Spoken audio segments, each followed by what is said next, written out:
Hello, my name is Michael Garrick, and this is Popping Culture. My guest today is comedian Jake Webble. Weddle Weddle. I'm sorry with about some it. D's, not B's. It's fine, homie.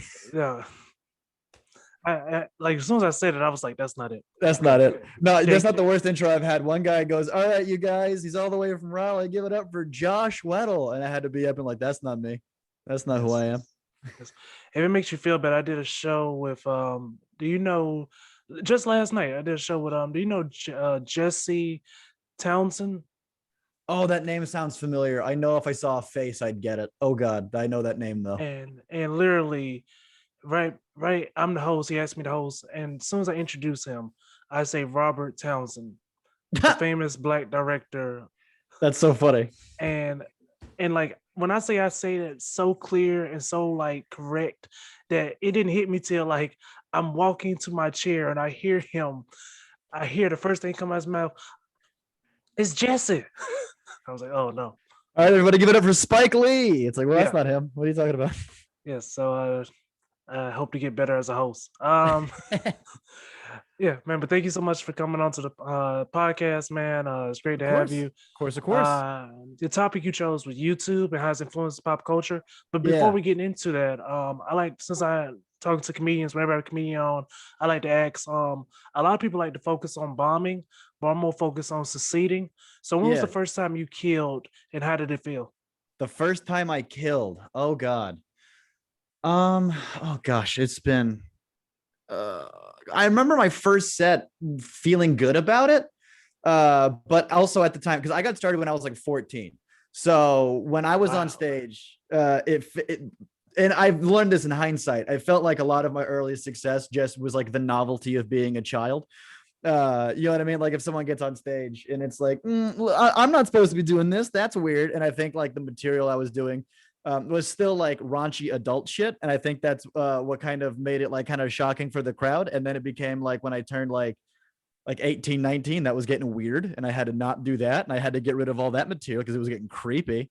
Uh, so I remember having good sets early on, and then there being a dip where I had to like relearn how to do it because I was just in a place where, like, especially from high school to college, relearning who I am and how to do this.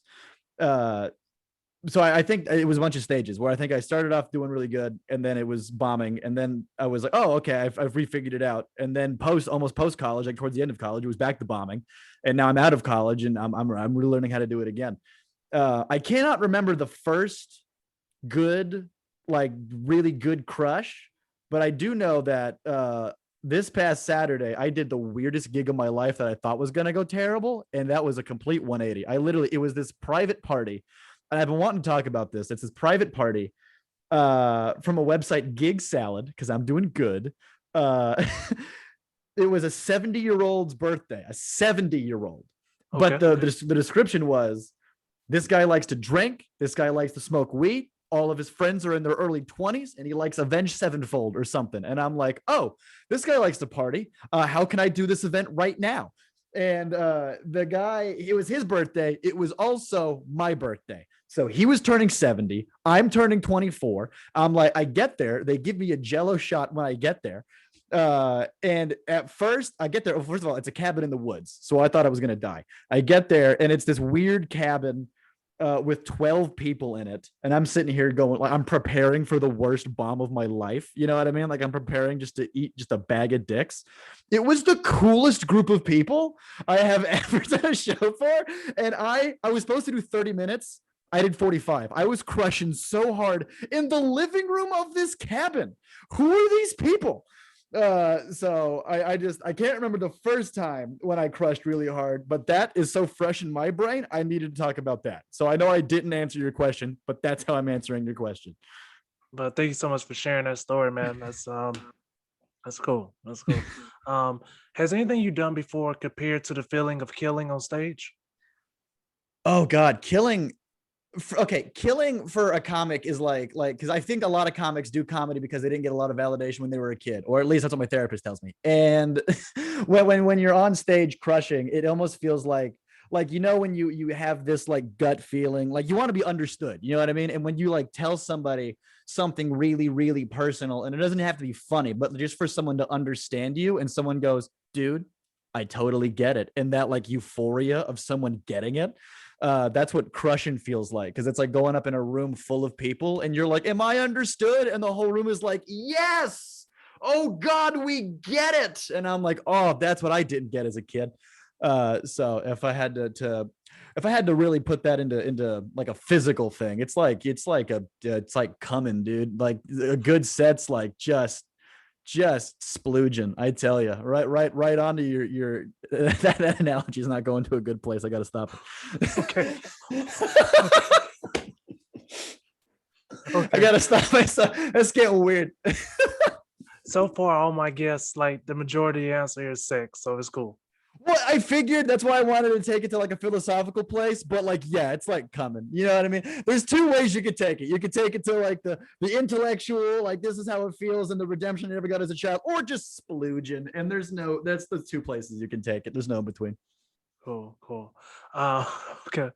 Um, Before we get into the topic, I want to apologize again. I should have asked you before the podcast how to Yeah. pronounce your last name. That was totally my fault, bro. Oh, don't worry. Don't sit on that the whole time. That happened minutes ago. We're past it. It's fine. Cool. All right, man. You chose YouTube. Any special Yeah. reason why? I've been working in the YouTube world, I guess, in my new professional career. I started working at a YouTube company when I was just about to graduate college, and then for like a year or so after college. And then after I left that job, I was kind of doing my own YouTube thing, and now I'm in another different YouTube thing. And I've basically been kind of going back and forth as like a writer for these YouTube companies. And it's funny because these YouTube companies like don't have writers usually, and it's like they're trying to branch out into getting like more structure because YouTube's been around for so long. It's only a matter of time before it becomes more like Hollywood, I guess.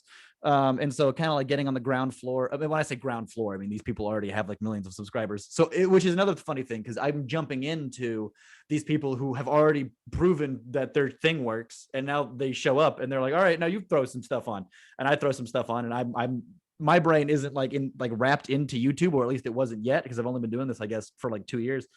So I'm still like learning curve, you know what I mean? Like how YouTube works. And the more I learn about how YouTube works, the more I'm like, oh, that's how YouTube works. You know what I mean? Just the way, cause like kids on YouTube generate so much money. Oh God. Because you ever see like a mom at like a restaurant with her kid, and there's like an iPad in the kid's face? That kid's making a YouTuber money, you know, like just sitting there with an iPad. You know how many views Baby Shark has on YouTube? 8 billion with a B, dude. That's how many views Baby Shark's got. Nothing gets bigger on YouTube than like children's content. And it's got to be like, yeah, it's so fast paced. And yeah, I promise you, buddy, with a man that has a 4-year-old stepson, they deserve that money. Oh yeah, no, of course. If you can like, it's who can capture kids' attention the most, which, and then it becomes like this competition to where every YouTuber is trying to be like as quick, as fast paced as possible. And so it's funny because like coming from like a comedy background, a stand-up background, like a script writing, like theater background, I'm trying to write like, you know, skits, like I guess that are like SNL-y, you know what I mean? And they're like, that's not quick enough. It's gotta be faster. It's gotta be crazier. It's gotta be, and I'm just, woo, it's a lot. And I can definitely see it. Like, I feel like the attention spans of kids in the future are going to be just done. Like adults in the future are not going to be able to pay attention to nothing. Because, you know, because it's like literally crack, you know, it's like brain crack, you know, and that's it's crazy the effect that's going to have on media in like 10 years, I think. Okay. To go in the beginning of YouTube, like, yeah, we're both old enough to remember the origin of YouTube. In your opinion, how important is Ray William Johnson? Oh gosh, Ray William Johnson. That's I think he put into the mainstream a lot of stuff that and when I say mainstream, like okay, YouTube didn't really have a mainstream. It used to be like you would go on YouTube and you'd watch like some like random viral video that didn't have like a lot of infrastructure behind it. And I think what Ray William Johnson kind of brought to the table was a little more infrastructure. And I think he was kind of the archetype of, because now when you see a YouTuber, there's a formula, there's a format, there's a shtick, and every YouTuber has their own thing. And even like studios are popping up. Like you can see like a lot of YouTube animation, you see a lot of like YouTube special effects people. And I think that structure is kind of what like the archetype of that is what Ray William Johnson brought to it, I think. Nice, nice. The biggest thing that I can remember when it comes to Equal Three was Mhm. just the fact that like I didn't have to search for like funny clips. Like I just Mhm. knew that he was going to upload.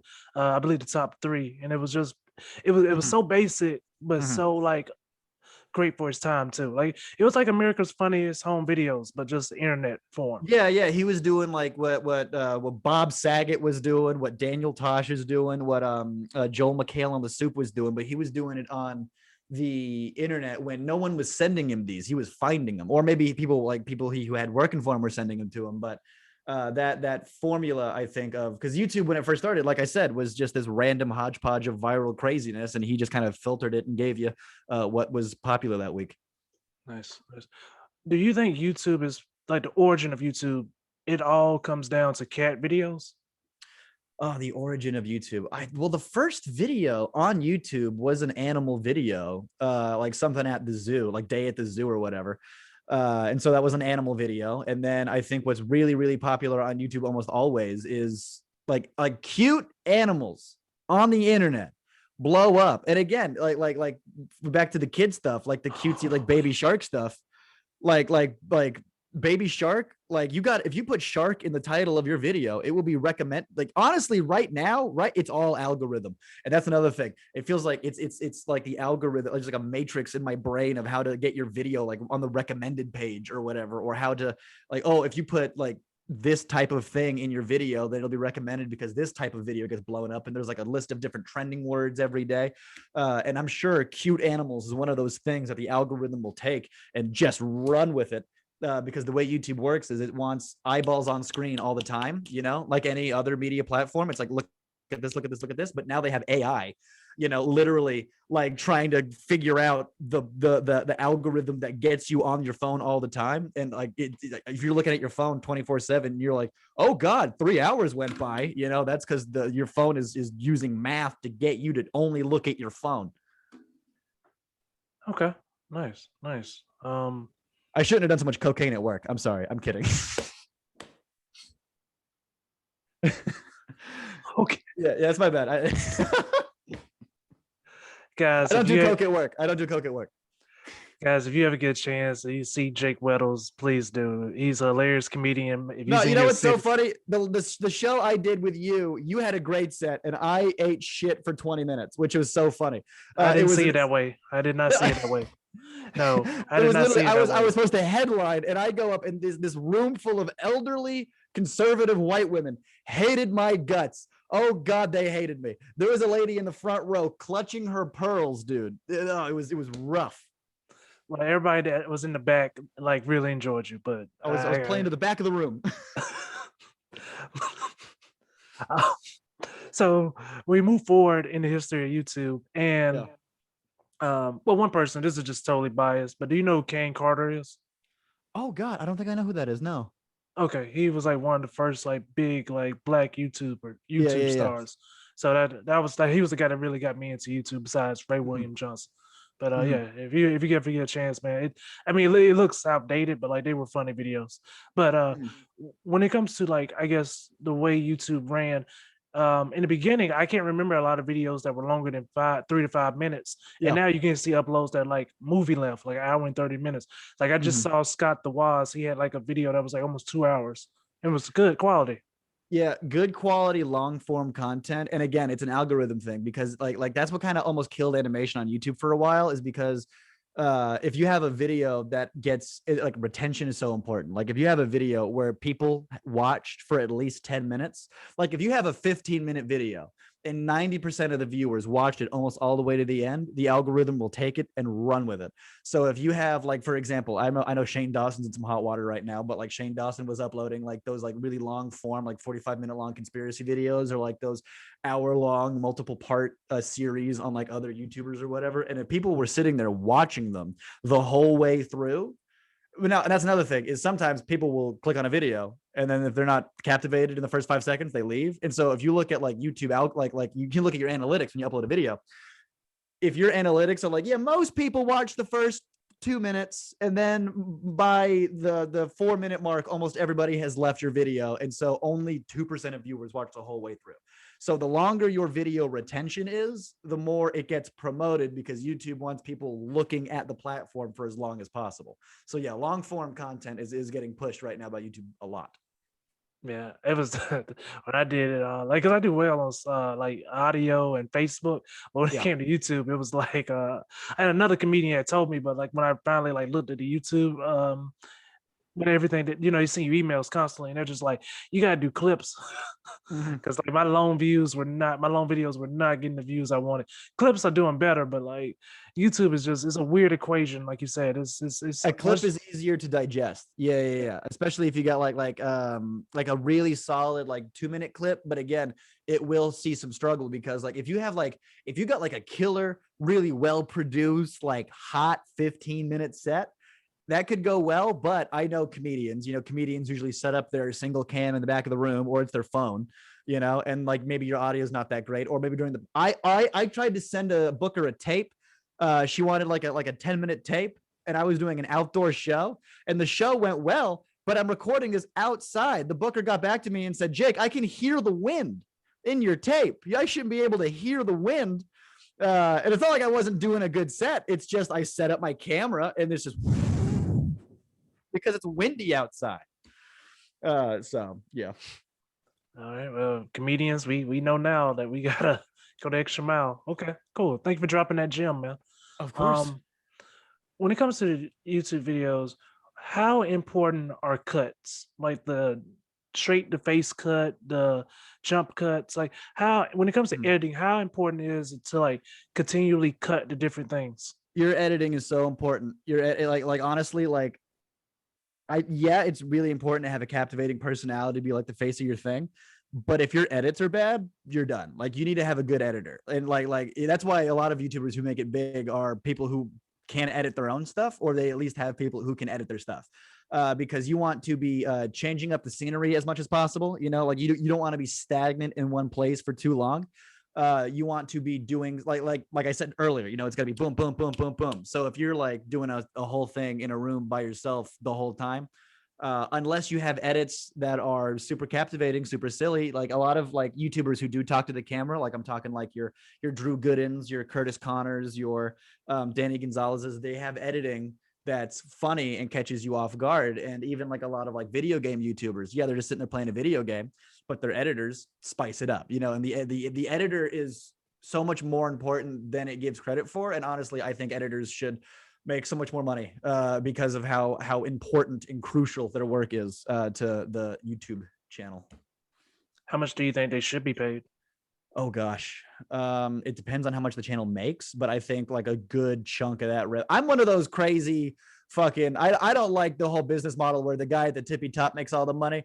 You know what I mean? I'm one of those crazy people that's like, hey, I think if my work is generating a gajillion dollars, then maybe I get a portion of the gajillion dollars. If you're profiting off of my work to that degree, I don't think that person should be paid like an Applebee's manager. You know what I mean? So that's just my opinion. That's just me. I totally agree. And hopefully, I can get to that point where I could pay editor money like that. My Okay. YouTube channel, it doesn't make a lot of revenue. Like my personal YouTube channel, it's kind of something I do on the side when I'm not like doing like a lot of work at the moment. Because I think when I was in between different YouTube gigs, I was trying to build up my own YouTube thing. And right now I got like 20K subs, which is well, okay, 20K subs, but it's like the retention on those like out of those 20K subs, I can maybe get 1,000 people to watch a video. So if I uploaded a video, I could have 1,000 views on it in a week. I think the biggest videos I have might have like 10K or so, and the only video that like blew up was my video why I left blank my last job, kind of like those why I left BuzzFeed videos. And because I put my old boss's name in the title thumbnail, then that thing caught on like wildfire. But outside of that one video, my other videos haven't been blowing up because again, the fan base I got from that one video was fans of that guy, and I don't make content like that guy. So again, it's carving out your fan base and then having your fans be expecting something of you specifically. And I've been doing my YouTube channel for less than a year, at that. So I don't like know what I'm doing on it, for me at least. You know what I mean? I don't know what my YouTube voice is. I tried doing talking directly to the camera stuff. I tried doing skits. I tried doing comedy breakdowns, and I've been posting some of my own stand-up up there. But again, it's so many. I've been doing video game stuff. I've been doing so many random different things. I think my fans don't know what to expect yet, and I also don't know what I'm producing yet. So the first thing that catches on, I'm gonna keep doing. But yeah, until then, I'm still trying to figure it out. But with this new YouTube job, I have no time for my YouTube stuff, which is a shame because I still have one more sponsorship I have to do. This guy said, "Yeah, I'll pay you to sponsor these 6 videos," and I've uploaded 5. I owe that guy one more sponsored video, and I have to shit that guy out, or I'm in trouble. So Okay. Well, I hope to get to 20, man. I'm at 39 at the moment, but we're all hustling. we're hustling. Yes. Uh, when it comes to you said now that you're a writer, in the beginning there weren't many writers. Uh, do you think this is going to make it even more difficult for Hollywood with YouTube having just that extra like step, the extra like all right, we can use your writers now. Like, I think YouTube is going to affect Hollywood, and I think Hollywood's going to affect YouTube. I think the way Hollywood produces content, I think they're going to kind of take a note from how the YouTube algorithm works, and they're going to try to make the more captivating, like faster paced, quicker stuff. But there's still going to be like movies, like they're going to make stuff that they know can get social media clicks. They're going to make stuff that they know that you like okay, WandaVision, for example, like that was a Hollywood made, when I say Hollywood, I mean I think a lot of it was made in Georgia, but it was still like a big giant production company. They made a TV series based off these Marvel heroes, but part of the whole shtick was they know that YouTube culture like dissects that stuff. And so they made content specifically for YouTubers to dissect it, to like generate the on the ground like buzz for it, and then all over Twitter. Like it's almost like they were intentionally creating possible memes, I guess.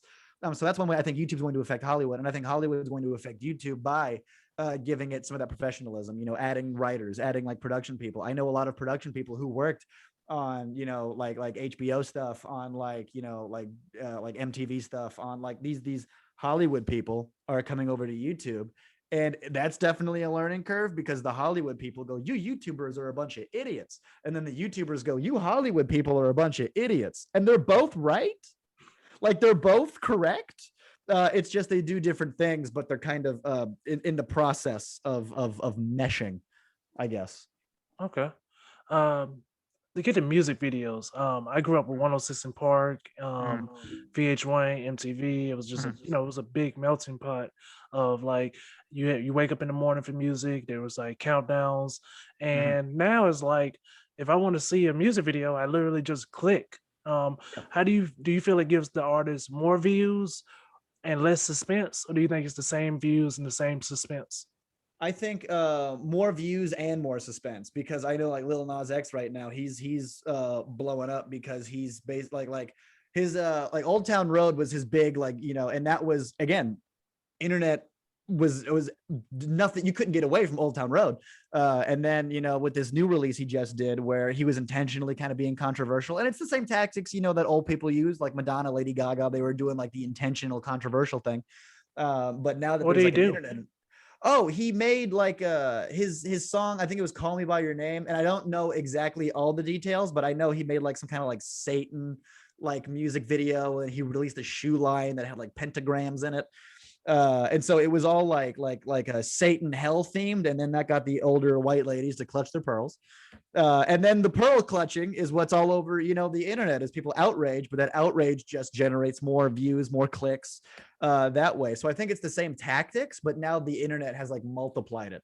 But he was also hyping it up for weeks. So if MTV used to do a countdown, now all Lil Nas X has to do is be like, "Yo, next month," on Twitter, like, "Yo, next month."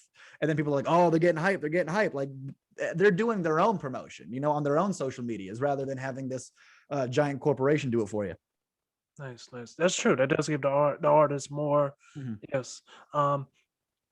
The only thing I remember, and we're gonna still go back to YouTube. The only thing that people used to argue about was Thriller, Michael Jackson's Thriller. Like apparently they treated that like kind of like a movie experience. Like people would literally stay up to like 9 o'clock just to watch that back then.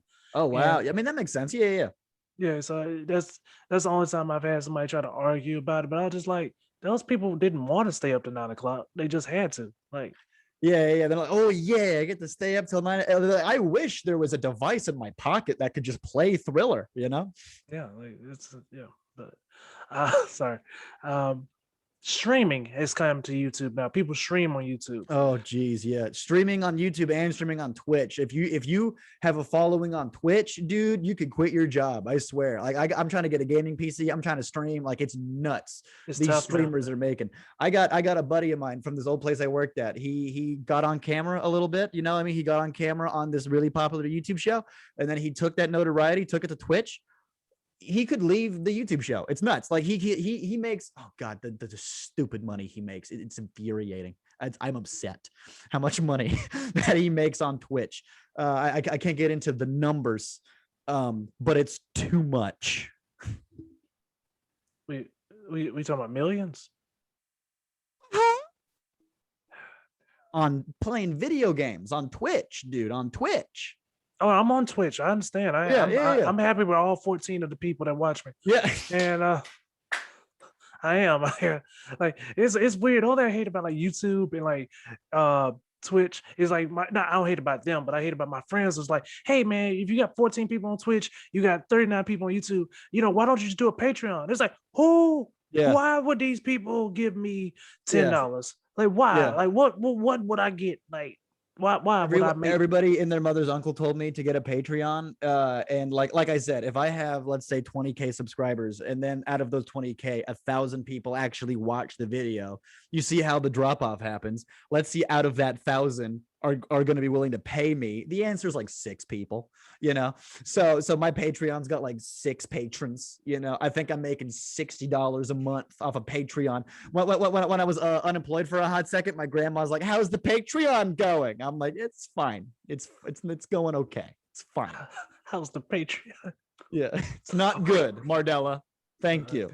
Yeah, I'm paying my cell phone bill and that's it. Okay, cool.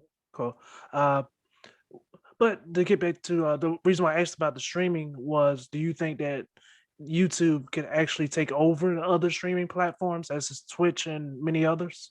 Oof. I mean, you say many others, but like I know there was Mixer. I think was they. Oh, that's another thing. Ninja. I think they gave Ninja like a $35 million contract to exclusively stream on Mixer, and then Mixer went under, and then they had to buy him out of his contract. So they paid him $35 million and then gave him more millions to leave. Ha! What? So Mixer didn't work out. I think Facebook streaming is starting to be a thing. I think that one girl from David Dobrik's squad, Corinna, does a lot of Facebook streaming. I know some people are getting paid to stream exclusively on YouTube. Because I guess out of those 3, Facebook, YouTube, and Twitch, I don't know what else is out there besides Mixer that came and left. And if Twitch is the behemoth of streaming right now, but Twitch doesn't have what YouTube has, which is like the scheduled uploads, like not the live stuff, but like you can sit there and edit and put together some work that you made. But Twitch is all streaming, and sure, YouTube has streaming on the side, you know what I mean? But like it's on the side. I get you. So it's like the fries for YouTube, where it's like the steak for Twitch. I got you. Okay. Exactly. So I don't think anyone's gonna take over streaming from Twitch. But it's good that there's more streaming options. Like if you are popular on YouTube and then you take your YouTube following and then start streaming over there, that's easier to do than saying, "Hey, everybody, go to this other platform I'm on," because getting someone from one platform to another, like that's another thing is I have on Instagram, like 31K, but out of those, I had 31K on Instagram when I had 2K on YouTube. Like they don't, I couldn't get any of the people on Instagram to go all the way over to my YouTube and watch something. If everybody on my Instagram watched my YouTube, I'd make more money. And I don't have that. So getting people to go from one platform to another is difficult. So if you have a YouTube following, stream on YouTube.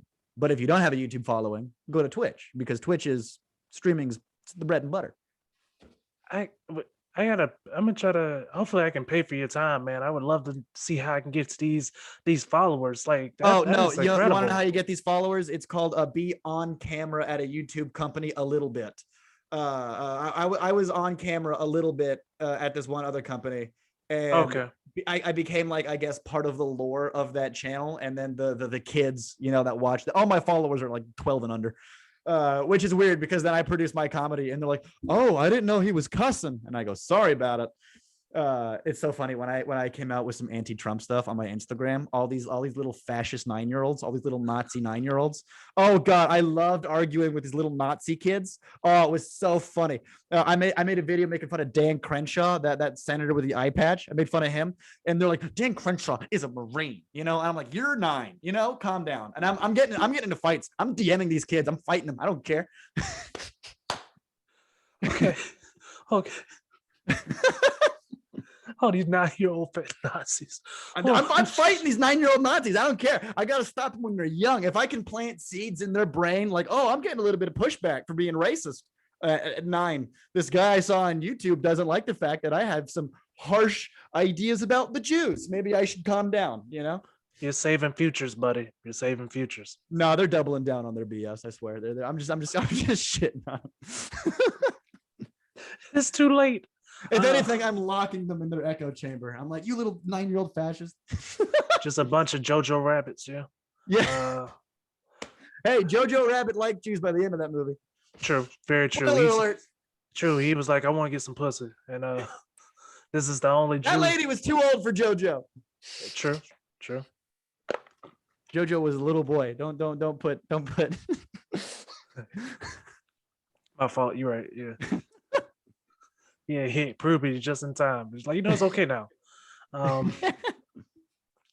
So what do you see the future of YouTube being? Oh gosh.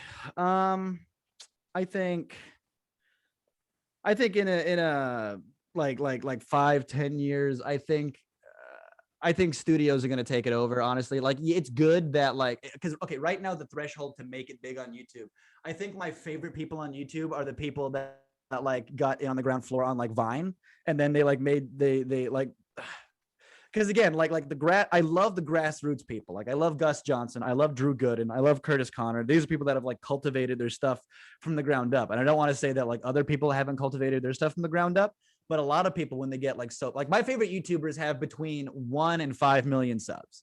But there are people who have like 10 million subs, 20 million subs, 50 million subs, and they get so big, and the infrastructure of their channel basically just becomes like a company.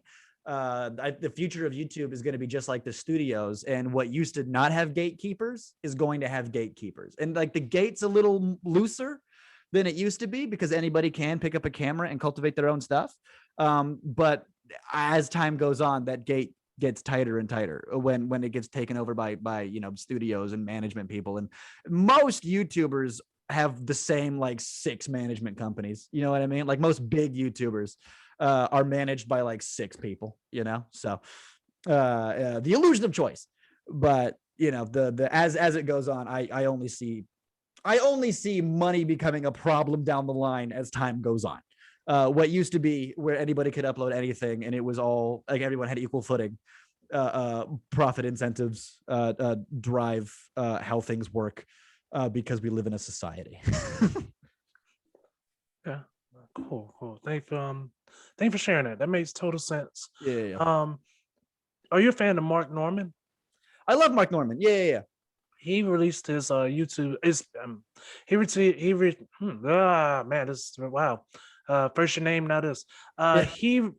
He put out his first special on YouTube. His first special, like a special that came out years ago. He re-released it on YouTube. Oh, that's not his first. Okay, maybe that's not. Or is it his first YouTube special? I'm just trying to clarify. Maybe it's not. He put out a special. Let's okay. Be safe. He put out a special on YouTube. Yeah, let's be safe. A lot of comics are doing that. Mark Norman did that. I don't know why in my brain when you said Mark Norman, I thought Norm Macdonald, which are very different comics, but have similar names. So in my brain, I was like, Norm Macdonald put a YouTube special up. I gotta look at that. I know who Mark Norman is. I love Mark Norman. I think what was his name? Sam Morrell did that as well. I think he's released 2 specials. Andrew Schultz released the crowd work special.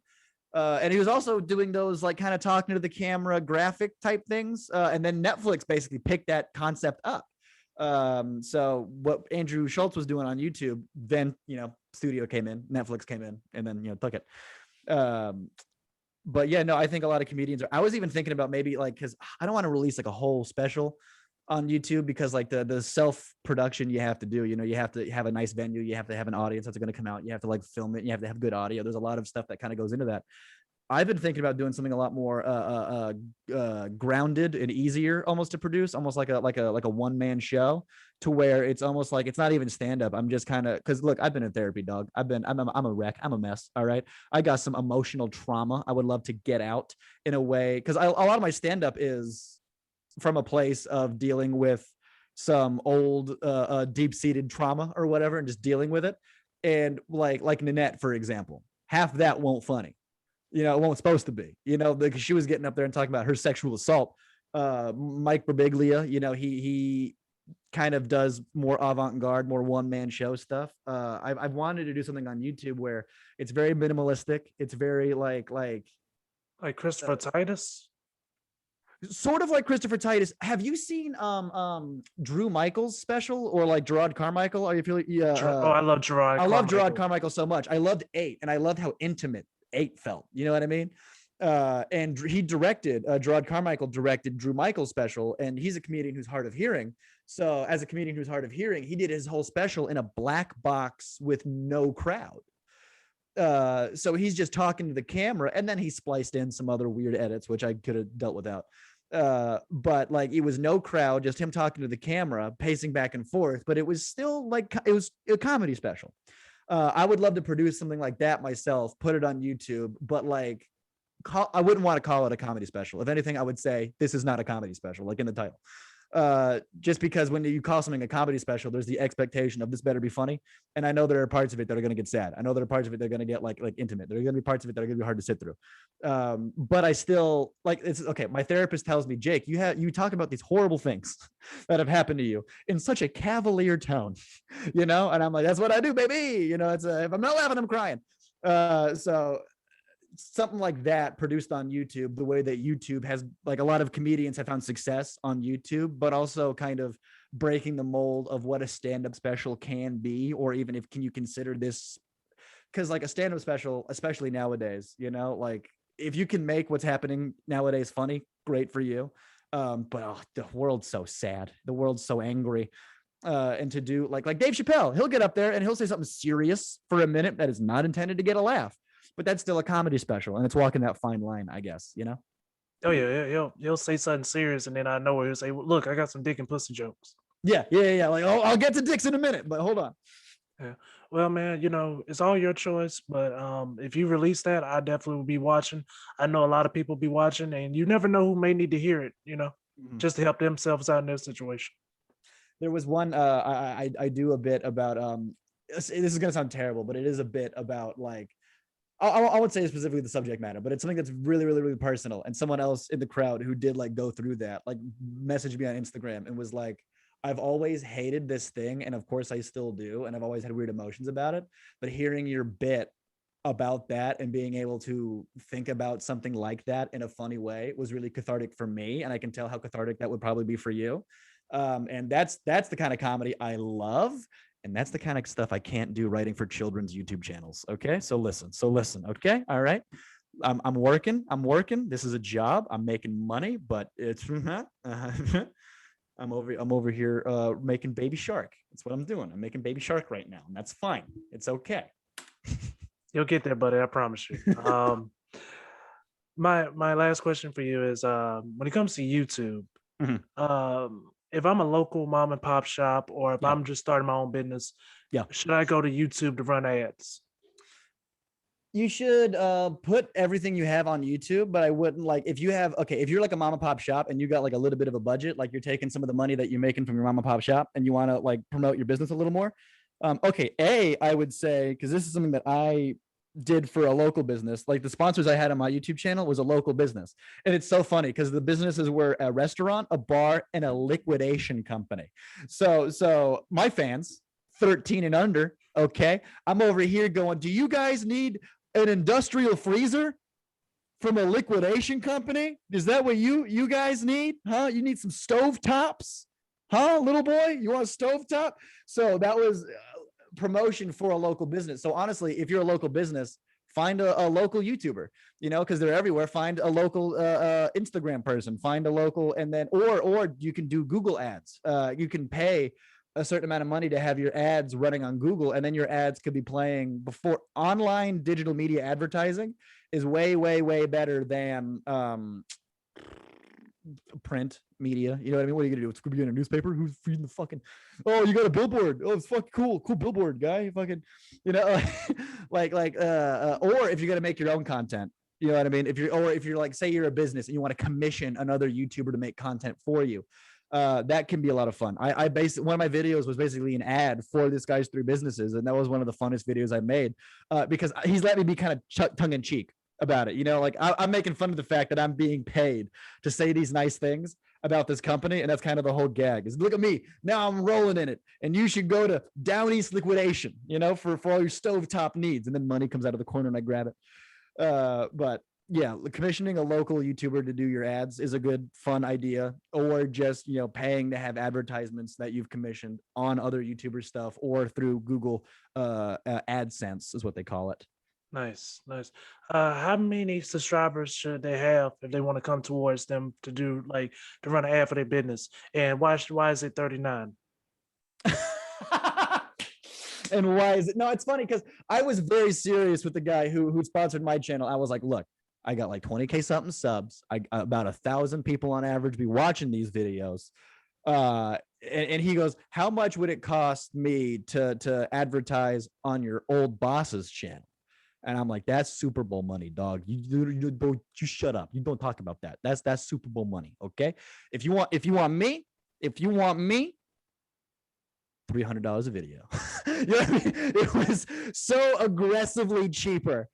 Which that was me lowballing them. You know what I mean? That was me going, look, I know my videos don't get a lot of eyeballs, and I wouldn't feel comfortable taking a bunch of money from you. But if you're going to pay me to put your business in my video, then yeah, like I like a round small number was what I gave him. And I told him, I'm not going to ask for a lot because I don't have all these eyeballs. But even then, it gets pricey. I have 20K subs, but I would say someone who averages, if you average like 50K views a month, I think that's sponsorable. I think that guy came to me too soon, but I needed the money. So I think if you're averaging 50K views a month, then that's very sponsorable. Nice. All right, cool, man. Well, thank you so much for coming on to Popping Culture, man. Is there anything you like to say to your fans? Oh gosh. Hi, Mom. Thanks for watching. I appreciate you. Hey, Nana, you're not supposed to be here, Nana. It's past your bedtime. So is this going to go on like YouTube or like Spotify or what? Where's this going? This will be available on YouTube, Spotify, and Facebook. Okay, cool. Yeah, if this is on YouTube and you're seeing this because you're a fan of me, then click over to my YouTube channel. Just look up Jake Weddle. You'll see it. I'm on a Patreon at patreon.com/Jake Weddle. I got a website, jakeweddle.com. Instagram, Jake_Weddle. Twitter, this is Jake21. Yeah, if you have been following me for a while and you feel like I've dropped off of YouTube for a minute, I deeply apologize. I have not uploaded in a couple of weeks. I used to upload twice a week, and now it is I haven't uploaded in a couple of weeks. So if you're watching this going, hey, where's Jake? I'm working. Okay, I got a big boy job now. All right, so when I'm unemployed again, you'll see more uploads. All right. Nice. Nice. All right, man. Thank you so much for coming on, and you guys have an amazing day.